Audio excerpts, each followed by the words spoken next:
하나님 말씀은 마태복음 9장 37절 38절 말씀입니다. 마태복음 9장 37절 38절 말씀 같이 한 목소리로 함께 읽도록 하겠습니다. 시작. 이에 제자들에게 이르시되 추수할 것은 많되 일꾼이 적으니 그러므로 추수하는 주인에게 청하여 추수할 일꾼들을 보내주소서 하라 하시니라. 아멘. 반갑습니다. 잘 지내셨죠, 여러분? 네. 우리가 지난주에 말씀에 이어서 성경을 선교적으로 읽어야 된다라는 말씀 제가 좀 드렸고요. 오늘은 이어서 두 번째 선교적 기도라는 주제로 오늘 말씀을 좀 나누려고 합니다.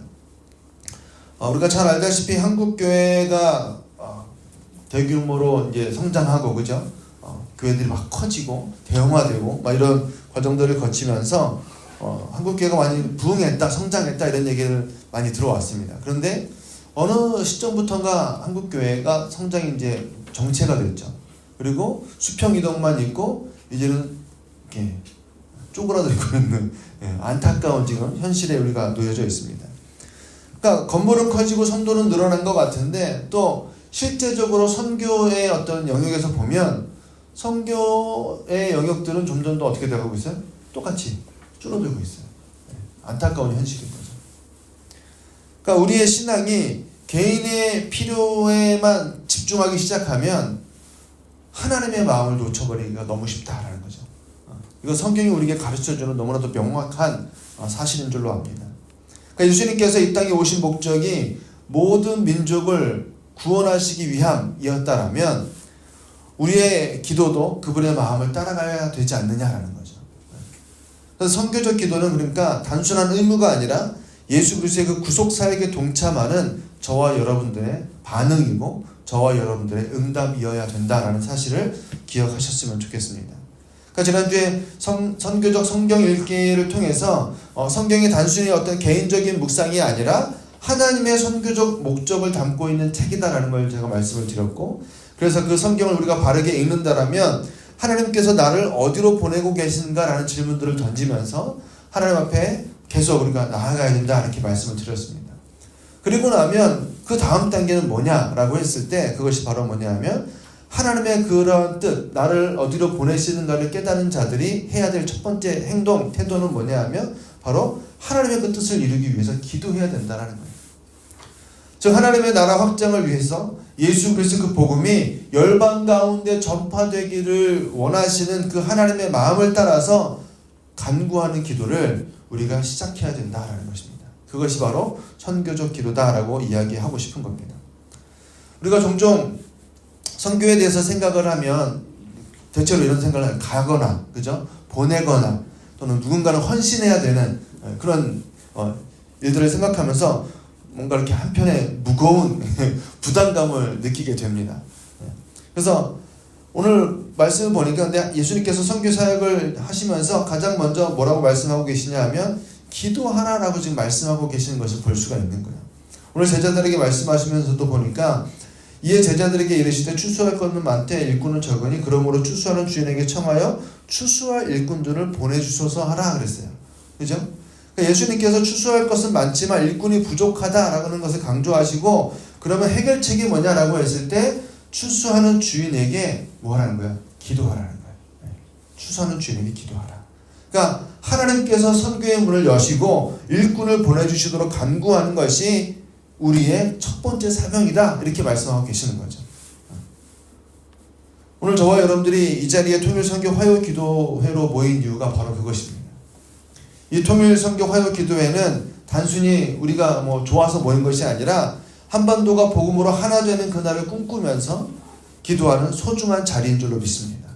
저 북녘 땅의 그 영혼들이 예수님의 사랑을 알게 되고 또한 이 분단의 벽이 무너지는 그러한 비전을 품고 우리가 이 자리에서 간구하는 자리임을 믿으시길 바랍니다.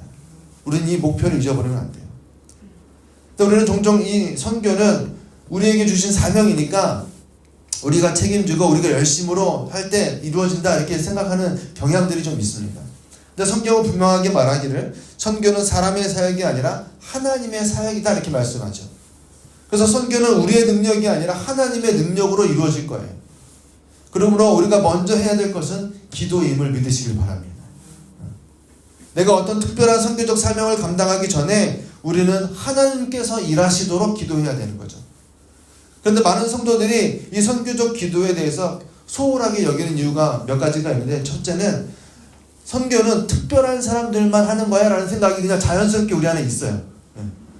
우리가 선교사를 파송하기도 하고, 그죠? 그러다 보니까 나는 안 가도 된다라는 그런 이상한 착각에 자꾸 빠지는 겁니다.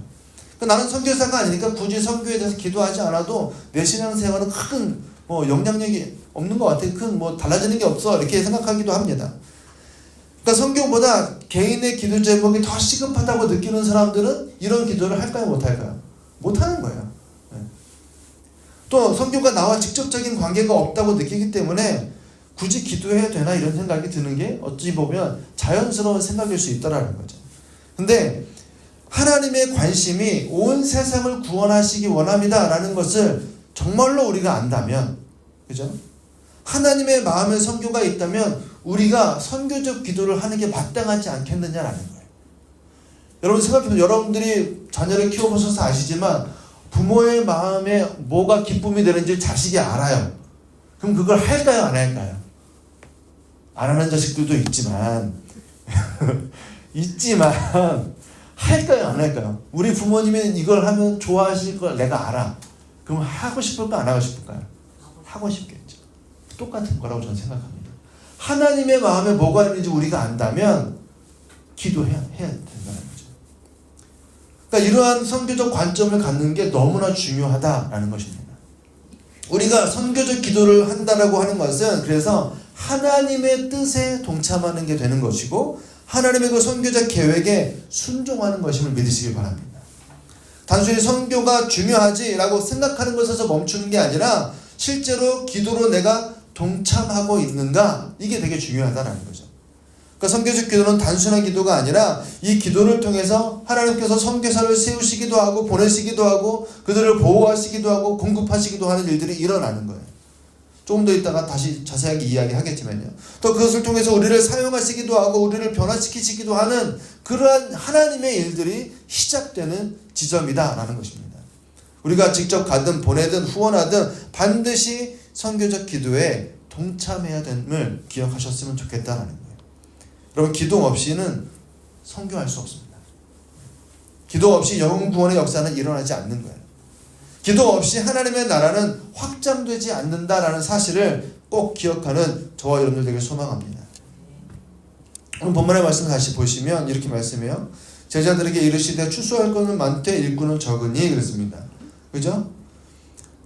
그러니까 지금 추수할 거는 많다라고 첫 번째 말씀하시면서 중요한 사실을 우리에게 몇 가지 알려주고 있는데, 추수할 것이 많다. 그러니까 아직도 구원받아야 될 사람들이 많다 이렇게 표현하시는 거죠. 근데 여기에 어떤 내용이 포함되어 있는 거냐 하면 하지만 그 기회는 영원하지 않다라는 뜻도 포함되어 있어요. 잘 생각해 보세요 여러분. 사람이 언제까지나 복음을 들을 수 있는 기회가 영원히 주어지는 것은 아니다라는 거예요. 우리가 언제 죽을 줄 모르잖아요. 그죠? 하나님이 언제 오실지 우리는 몰라요. 복음이 더 이상 전파되지 않는 순간이 오겠죠. 그러니까 추수할 때가 지나가면 영혼을 거둘 수 없다라고 지금 분명히 말씀하시는 거예요. 그러니까 또 예수님께서 지금 추수할 것이 많다라고 하시는 말씀은 단순히 구원받을 만한 사람이 많다라는 뜻도 되지만 죄로 인해서 하나님을 떠난 영혼들이 너무나 많다라는 얘기도 포함하고 있는 거예요. 그러니까 하나님의 마음이 어떨까요? 안타까움이 있으신 거예요. 다급한 마음이 좀 있으시다라고 저는 느껴져요. 그러니까 지금 여러분 이 순간에도 지금 선교 통계 2024년을 보면 전 세계 인구 25억 명 중에 3분의 1 이상이 복음을 듣지 못했다라는 통계가 나와 있어요. 여전히. 그러니까 저 북녘에 있는 우리 형제 자매들뿐만 아니라 우리 주변에도 보면 우리 이웃과 직장 동료들, 주변의 친구들 중에서도 뭔가 여전히 예수 그리스도를 모르는 사람들이 있어요, 없어요? 있어요. 그런데 그들에게 이 기회가 영원하지 않을 수 있다는 사실을 우리가 깨달아야 된다는 거예요. 여전히 열방에는 또 우리 주변에는 수많은 복음을 듣지 못한 사람들이 있지만 그들이 이 복음을 다 들을 수 있을 때까지 시간이 충분하지 않다 이렇게 말씀하시는 거예요. 어찌 보면 굉장히 안타까운 말씀이다라는 사실을 여러분 반드시 기억하셨으면 좋겠습니다. 두 번째는요, 이거예요. 추수할 거는 많되 뭐가 없다고요? 일꾼이 적으니 이렇게 말씀하셨어요. 두 번째로 말씀하시는 건 뭐냐 하면 예수님께서 단순히 구원받아야 될 사람이 많다 이렇게 말씀하시는 것으로 끝난 게 아니라 그것보다 더 중요한 문제는 그 일을 감당할 만한 일꾼이 적다 이렇게 표현하셨어요. 그러니까 복음을 전파하는 사람들이 부족하다 이런 뜻이겠죠. 여러분 추수하는 것은 다 때가 있습니다. 그죠? 우리도 농사를 지어보신 분들은 아시겠지만 농번기가 이렇게 다 정해져 있잖아요. 특히 추수는 뭐야? 제때 추수하지 않으면 농작물이 다 썩어지거나 이렇게 돼서 너무 많이 있거나 해서 상품 가치를 잃어버리게 되는 그런 일들을 우리가 알고 있습니다. 그러니까 그러한 안타까운 상황에 지금 있으면서도 뭐가 없다라는 거예요. 그 일을 할 만한 사람이 없다. 일꾼이 없다. 이렇게 말씀하고 계시는 거죠. 그럼 왜 일꾼이 부족할까요? 우리 농가에도 지금 일꾼이 부족해서 그죠? 알바비를 엄청나게 줘도 외국인 노동자들밖에 안 온다고 하더라고요. 안타까운 현실이죠. 그래서 다 농작물을 수확하지 못해서 그냥 밭을 다 갈아엎는 분들도 계시다고 합니다. 여러분 선교적으로 볼 때 왜 일꾼이 부족할까? 많은 사람들이 복음을 전하는 사명을 감당하는 것을 되게 부담스러워하고 두려워하기 때문이다라는 거예요. 이것이 우리에게 주어진 아주 정상적인 누구에게나 주어진 아주 정상적인 하나님 앞에 우리가 받은 소명이다라는 인식이 없기 때문에 자꾸 뭘 생각해요? 나 말고 저 사람이 할 일이야 이렇게 생각한다는 거예요. 특별한 누군가가 있을 거라는 걸 생각을 한다는 거예요. 나는 편안한 삶을 원하고 헌신하길 두려워하기 때문에 일꾼은 점점 줄어드는 거예요. 나는 선교사로 부르심이 없어 이렇게 이야기하는 거죠. 그러면서 어떻게 할까? 자기 스스로는 자꾸 제외시키는 거예요. 아유 가셔야죠 이러면서 자꾸 나는 제외시키고 우리 집 아들들과 딸들은 안 되고 이런 경우들이 대반입니다, 여러분. 제가 청년 사역을 오래 해봐서 아는데요. 그런 분들이 계세요. 무슨 선교해야죠. 자기 아들이 선교사로 헌신하겠다고 그렇게 얘기하면 절 찾아와요. 장로님 아들이 선교사로 헌신하겠다고 아버지한테 얘기하고 나니까 그 다음날로 바로 절 찾아와요. 목사님 우리 애 좀 말려주세요. 이러고. 이게 말이 됩니까, 여러분? 오늘날 수많은 교회가 존재하는데 예수님이 말씀하신 것처럼 복음을 전하는 이 일꾼이 부족하다. 너무나 안타까운 일인 거죠. 교회는 많아도 복음을 전하는 사람이 드물다. 얼마나 아이러니합니까? 그러니까 거꾸로 생각해보면 되게 부끄러운 일인 거죠. 교회는 성장하고 성도들은 굉장히 많아졌는데 복음을 전할 일꾼은 없다. 그럼 뭘 위해서 교회를 다니는 거예요 도대체? 얼마나 안타까운 일인지 우리가 다시 돌이켜 봐야 된다는 거죠. 그러니까 일꾼이 적은 이유는 단지 우리 개인만의 문제는 아니다라고 저는 생각을 합니다. 왜냐하면 교회 공동체가 이 선교적 사명을 이룰 때 그 일꾼은 줄어들 수밖에 없는 거예요. 교회가 하나님의 뜻보다 우리의 편안함을 앞세운다면 어떻게 일꾼들이 나오겠느냐는 거죠. 그냥 우리끼리 복받고 하나님 앞에서 잘 사는 거, 이 땅에서 부귀영화를 누리면서 사는 것을 계속 강조한다면 그 교회에서 하나님의 복을 위한 일꾼들이 일어날까요? 그럴 수 없다는 거예요. 그러나 우리의 연약함에도 불구하고 성령께서 우리를 부르시고 준비시키시고 하나님의 일들을 이루어 가실 줄을 믿으시길 바랍니다. 교회는 성장하지만 선교사를 보내는 숫자는 줄어들고 있어요. 다시 한국교회가 회복해야 될 영역입니다. 그러니까 많은 성도들이 신앙생활을 하지만 복음을 전하려고 하는 마음은 적어지고 있고 교회가 우리의 신앙생활이 하나님과 하나님의 복음과 하나님의 그 역사와 상관없이 자기 중심적으로 되어져 갈 때 일꾼이 없어질 수밖에 없는 그런 안타까운 상황에 놓이게 된다라는 것을 지금 말씀하고 계시는 거죠. 그래서 예수님이 우리에게 말씀하시는 해결책은 이거죠. 그러므로 뭐 하라는 거예요? 추수하는 주인에게 청하라 이렇게 말씀해요. 그 해결책은 바로 뭐라는 겁니까? 선교원금을 작정하거나 선교서를 파송하거나 단기 선교팀을 모집해서 선교 현장에 보내거나 선교 헌신자를 발굴해내는 그게 아니라 뭐부터 해야 된다는 거예요? 선교적 기도를 시작해야 된다는 거예요. 하나님께 간구하는 것부터 해야 된다 이렇게 말씀하시는 거예요. 이미 하늘 보좌에서 예수님께서 우리를 위해서 중보하고 계시듯이 우리도 그분을 따라서 기도해야 된다는 거죠. 선교적 기도는 그냥 막연한 요청이 아니라 이미 선교지에서 사역하는 자들을 위해서 또 복음이 막힌 지역에 문이 열리도록 이렇게 구체적인 기도를 하는 것들이 필요하다는 거예요. 여러분들 교회에서도 선교사님들 위해서 기도 많이 하시잖아요. 그때 어떻게 기도합니까? 그냥 그 땅을 위해서 그냥 아무렇게나 막 기도해요? 아니잖아요. 그들의 이름을 부르거나 선교사님 이름을 부르거나 그죠?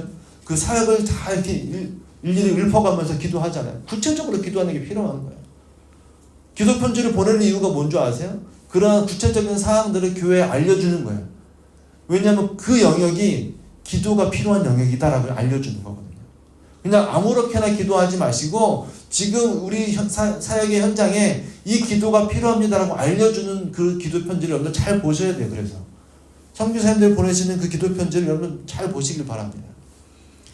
그러니까 우리가 선교적 기도를 한다고 하는 것은 막연하게 기도하는 게 아니라 하나님 복음이 온 열방에서 전파되도록 일하여 주세요. 이렇게 뜬구름 잡는 그런 기도하는 게 아니라 정말로 구체적인 우리가 그래서 통일선교 화요기도에서는 기도의 내용들을 여러분 보시면 아시겠지만 되게 구체적으로 우리가 기도하잖아요. 다른 기도 안 하려고 일부러 읽잖아요. 그죠? 그게 필요하다는 거죠. 선교지에서 사역하는 이들을 위해서 구체적으로 왜 기도가 먼저인가? 앞에서도 제가 말씀드렸지만 첫 번째는 선교는 인간의 노력으로 이룰 수 있는 게 아니라 하나님의 주권적인 역사이기 때문에 기도를 먼저 해야 된다 이렇게 말씀하시는 거예요. 선교는 인간의 전략으로 이루어지는 게 아니라 하나님의 주권적인 역사로 이루어지는 거예요. 그래서 하나님께서 사람을 보내지 않으시면 아무 일도 일어나지 않는 거죠.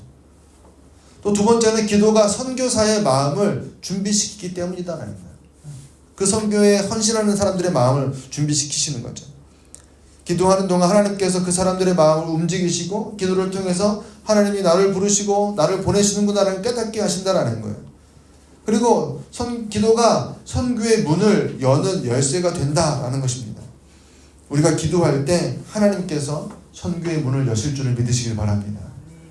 우리가 할 수 있는 건 없지만 하나님이 하시면 하는 거예요. 하나님이 저 북한의 문도 열고 계신 줄로 믿습니다. 그래서 선교지에서 복음이 전해지도록 하는 건 우리의 전략도 물론 필요하겠지만 뭐가 있어야 돼요? 하나님의 역사가 반드시 일어나야 된다는 것이죠.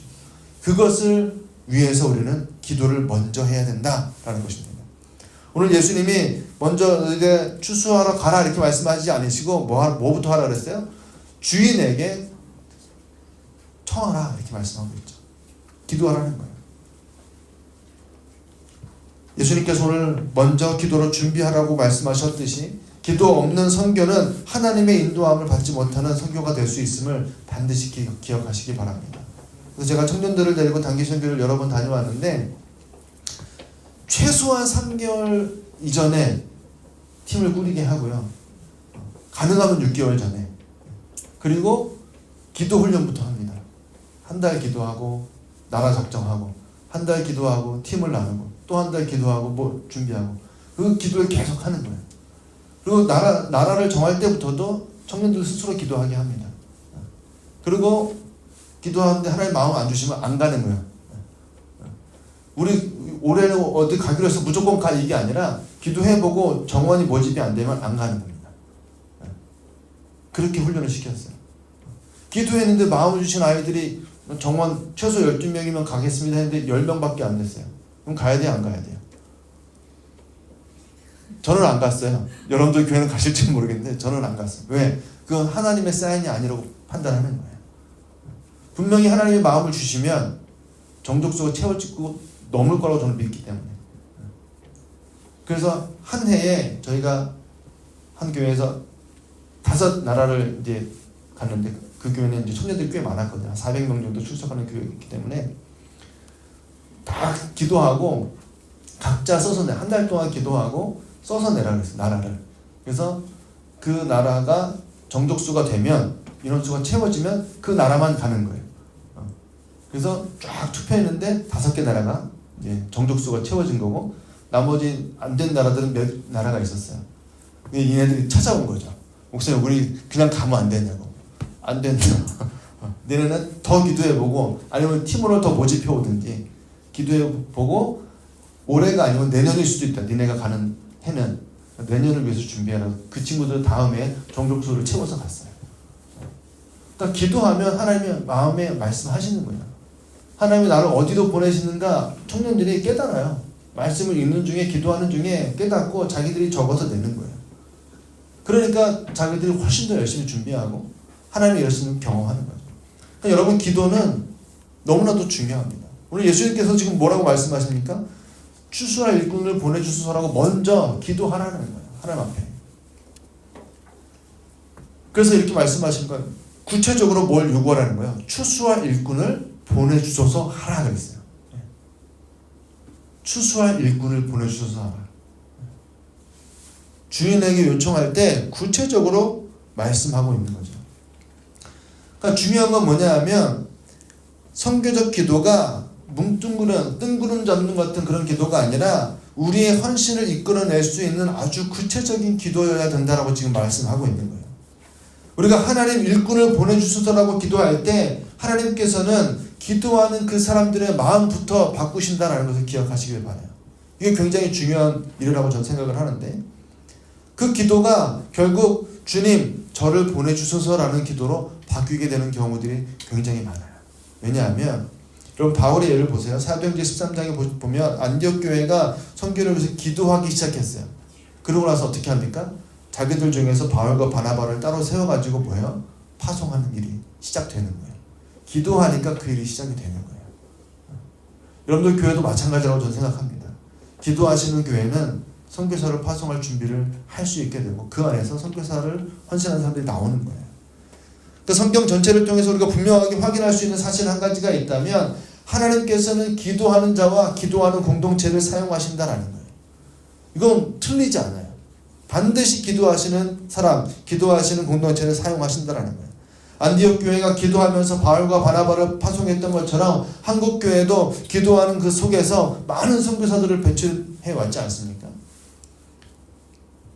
사랑하는 성도 여러분, 지금 이 순간에 혹시 하나님께서 여러분들을 부르고 계시다면 주님 저를 보내소서라고 응답하실 준비가 되어 계십니까?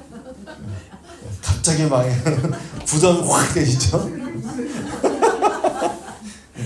제가 이런 말씀 드리면 이렇게 반응하시는 분들이 대부분이에요. 목사님, 그래서 제가 기도 안 합니다.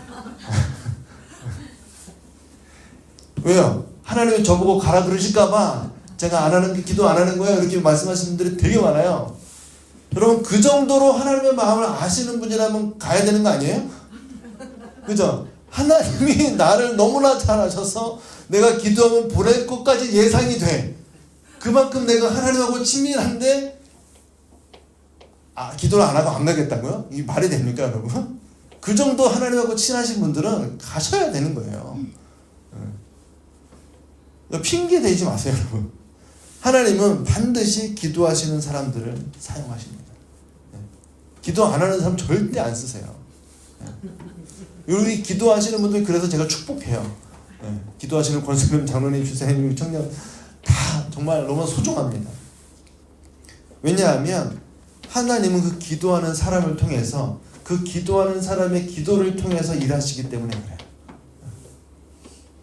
그렇기 때문에 이 선교적 기도를 시작하는 일은 너무나 중요하다는 거죠. 우리에게도 마찬가지고 선교 전체를 위해서도 마찬가지다는 거죠. 우리가 선교적 기도에 대해서 기억할 때 이 두 가지를 기억하면 좋을 것 같습니다. 선교적 기도는 이 두 가지 방향이라고 이야기할 수 있는데, 이미 보냄을 받은 자들을 위한 기도와 또 내가 보냄을 받을 준비를 위한 기도다라는 거죠. 무슨 말이냐면요, 이미 보냄을 받은 자들을 위한 기도는 뭐예요? 이미 하나님의 손에 이끌려서 선교 현장에 나가 계신 분들이 계시잖아요. 추수할 일꾼들을 보내주소서라고 할 때 이것은 단순히 새로운 일꾼을 모집하는 뜻도 있지만, 이미 선교의 현장에 있는 이들을 지속적으로 붙들어 달라는 간구도 포함한다라고 저는 생각을 합니다. 그럼 사도 바울도 복음을 전하러 다닐 때 기도 요청을 이렇게 합니다. 같이 읽을까요? 하나님이 전도할 문을 열어주사 그리스도의 비밀을 말하게 하시기를 구하라. 이렇게 골로새서에 했어요. 또 에베소서에서는 이렇게 씁니다. 복음의 비밀을 담대히 알리게 말씀을 주옵소서라고 기도해달라고 부탁을 하는 거죠. 왜 이런 부탁을 할까요? 여러분, 사도 바울이 어떤 사람입니까? 당대 최고의 학문을 섭렵한 사람이고, 그죠? 그 누구도 따라갈 수 없는 탁월한 지적인 능력을 가진, 율법적으로도 모든 걸 다 통달한 이 사람이 지금 뭘 요청하는 거예요? 자기를 위해서 기도 요청을 하고 있어요. 왜? 복음을 전하는 거는 내 지식으로 하는 게 아니기 때문에. 이해되세요, 여러분? 그러니까 선교사들을 위해서 우리가 기도해야 되는 이유는 바로 여기 있는 거죠. 자기의 힘으로 선교를 감당할 수 없음을 사도 바울도 알았던 거예요. 그는 교회의 기도가 선교의 문을 열고 영혼을 구원하는 하나님의 그 손길임을 믿었다라는 것입니다. 이 기도가 왜 절실한가 하면 선교 현장은 정말로 영적 전쟁의 한복판 아닙니까? 그러니까 이러한 곳에서 복음을 듣는 사람들의 마음이 열리려면 하나님의 강력한 역사가 반드시 필요하다라는 거예요. 또 극한 그 환경 속에서 사역하는 그 선교사님들 육체적으로 정신적으로 얼마나 지치고 힘들 때가 많이 있겠어요. 그들이 지치지 않도록 최전방에서 사역하는 그 선교사들의 그 연약함을 돌보시고 보호하시도록 또 회복해 주시도록 우리는 날마다 기도해야 된다는 거예요. 여러분들이 섬기고 있는 그 교회의 선교사님들 파송하신 분들, 후원하시는 분들 이름을 불러가면서 매일 기도하셔야 돼요. 매일. 여러분들 나무 키워보시는 분 아시잖아요. 매일 사랑해줘야 잘 크는 애들이 있어요. 그죠? 그냥 방치해도 잘 크는 애가 우리 집에 하나 있는데요. 그런 애들 말고 스투키 같은 애들 말고 매일 물을 주고 가꿔줘야 잘 자란 애들이 있습니다. 선교사가 그래요. 매일 여러분들 기도해 주셔야 돼요. 선교 현장에서 어디로 가고 누구에게 복음을 전해야 되는지 성령님의 그 인도하심이 없으면 아무것도 할 수 없는 게 선교 현장이기 때문에 여러분 우리 대표님 위해서도 날마다 기도하셔야 돼요. 세계 방방곡곡으로 맨날 돌아다닌다고 얘기하잖아요. 우리는 어디 가서 뭐하고 다니는지 알 수 없어요. 그렇지만 기도해야 돼요. 대표님 위해서. 나아가서 이 선교는요. 개인의 전도를 넘어서 건강한 교회를 세우는 일이기 때문에 그래요. 바울이 교회를 세우면서 쭉 전도의 여행을 할 때 가장 교회들에게 요청했던 게 뭡니까? 이 사역을 위해서 계속 나를 위해서 기도해 달라고 요청하고 있는 거예요. 그렇기 때문에 우리가 선교적 기도를 한다라고 했을 때 이미 파송된, 이미 보냄을 받은 자들을 위해서 기도하는 것도 우리가 염두에 두어야 된다라는 것을 말씀드리고 싶고요. 또 한 가지는 뭐예요? 내가 보냄받을 준비를 위한 기도가 여기에 포함된다라는 사실도 여러분들 반드시 기억하셔야 돼요. 요한복음 20장에 보면 이렇게 말씀합니다. 아버지께서 나를 보내신 것 같이 나도 너희를 보내노라 이렇게 말씀하시죠. 예수님이. 그러니까 이 예수님의 이 보내심에 대한 명령을 내 걸로 받을 거냐 아니냐는 여러분들이 선택하셔야 되는 거예요. 그 12제자한테만 하신 거 아닌가요? 그렇잖아요. 엄밀히 말하면 12제자한테 한 거지 나한테는 한 건 아니잖아요. 이렇게 말하면 저도 할 말은 없어요. 그럼 다시 한번 묵상해 보시라는 거예요. 예수님이 나도 너희를 보내노라가 말씀하시는 그 말씀이 여러분들 귓가에 정말로 그 12명만을 위한 말씀으로만 들리시는지 아니면 오늘 나에게 하시는 말씀으로 들리시는지 잘 깊이 기도하시면서 묵상해야 된다는 거예요. 그게 선교적 성경 읽기라는 거예요. 이해되시죠, 여러분? 그러니까 선교는 남이 하는 일이 아니라 내가 하나님의 동역자가 되어서 하나님의 계획에 동참하는 일이기 때문에 하나님 쟤를 보내서 이렇게 기도하는 사람 봤어요? 여러분 교회 그런 분 계세요? 주님 저 집사람을 보내주시옵소서. 저 장로님 보내주시옵소서. 없잖아요. 그죠? 있나 보죠? 죄송합니다. 그런 교회가 있는 줄 놀랍네요. 그런 교회가 있는 줄. 예. 이사야가 하나님의 반응을 어떻게 합니까? 하나님 부르실 때 주님 내가 여기 있나이다. 하나님 제가 다른 사람 좀 찾아볼게요. 이렇게 반응하지 않았다라는 거예요. 제가 여기 있습니다라고 고백합니다. 이 기도가 왜 나를 변화시키냐 하면 우리가 추수할 일꾼을 보내주십시오라고 기도할 때 하나님께서는 우리의 마음을 열어서 내가 가야 할 자리를 알게 하시기 때문에 그렇다는 거예요. 하나님이 나를 어디로 보내시는지 우리가 깨닫게 되기 때문에 그래요. 하나님, 우리가 선교를 해야 되는데 추수할 일꾼이 부족하다고 합니다 라고 기도를 시작하면 신기하게 하나님이 자꾸 내 마음에 말씀하시는 거예요. 신기하게. 왜? 알아듣는 건 기도하는 사람이니까.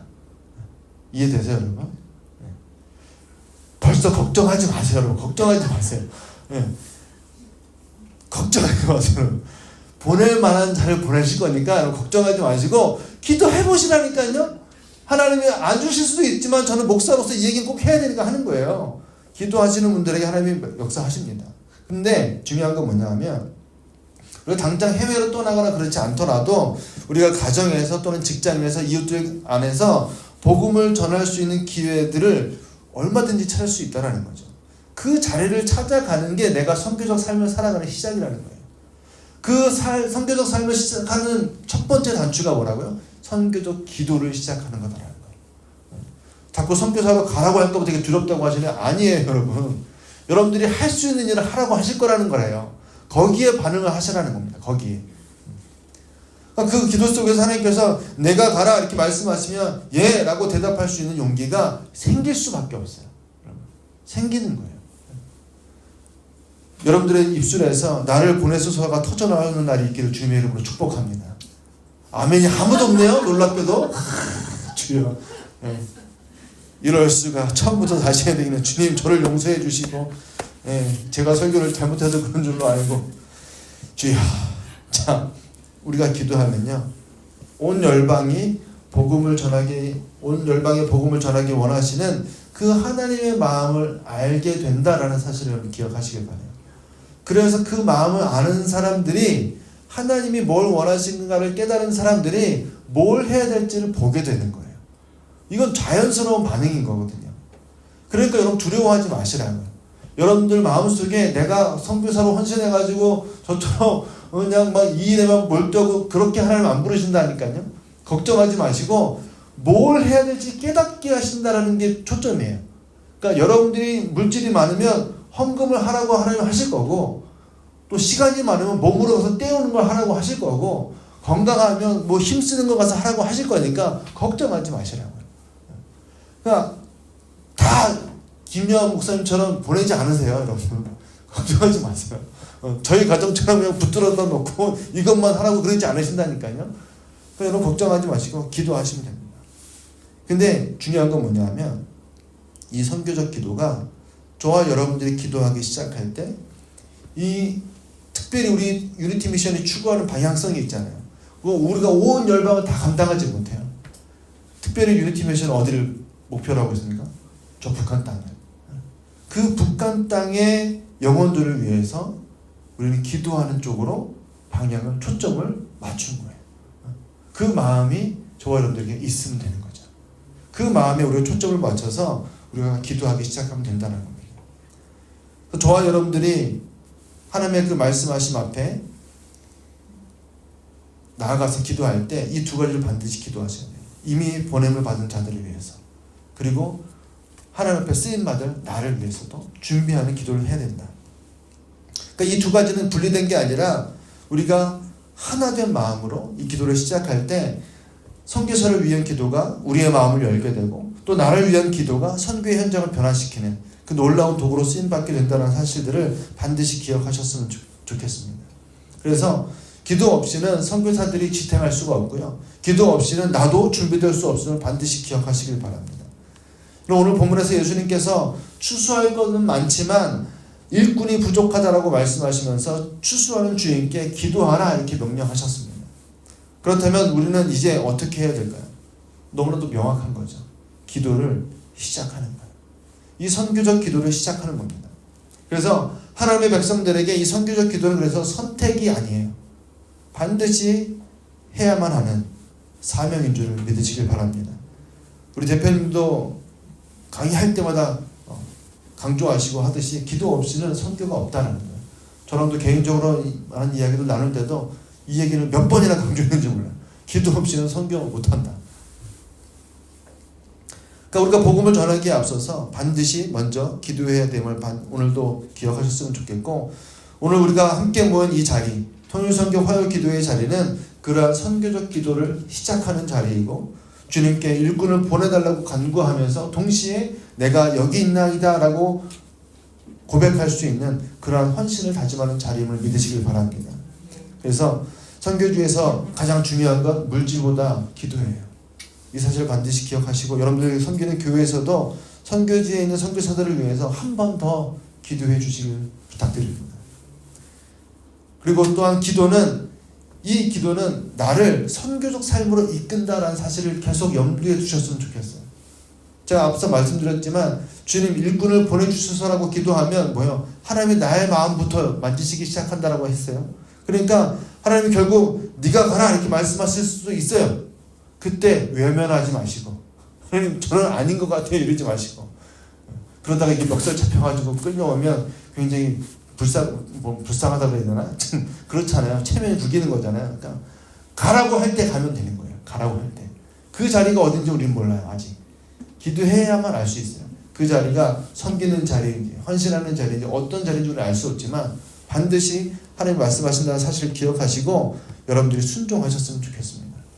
그래서 오늘 저와 여러분들이 이 말씀을 기억하시면서 추수할 일꾼은 적으니 그러므로 추수하는 주인에게 청하여 추수할 일꾼들을 보내주소서 하라 이렇게 말씀하셨는데, 오늘 우리가 이 자리에서 기도할 때, 그 기도를 시작할 때 하나님께서 우리의 기도를 들으시고 반드시 선교의 열매를 맺게 하실 줄을 믿으시길 바랍니다. 우리가 기도하는 이 기도는 헛되지 않을 거예요. 저와 여러분들이 이곳에서 드리는 이 기도는 헛되지 않을 줄로 믿습니다.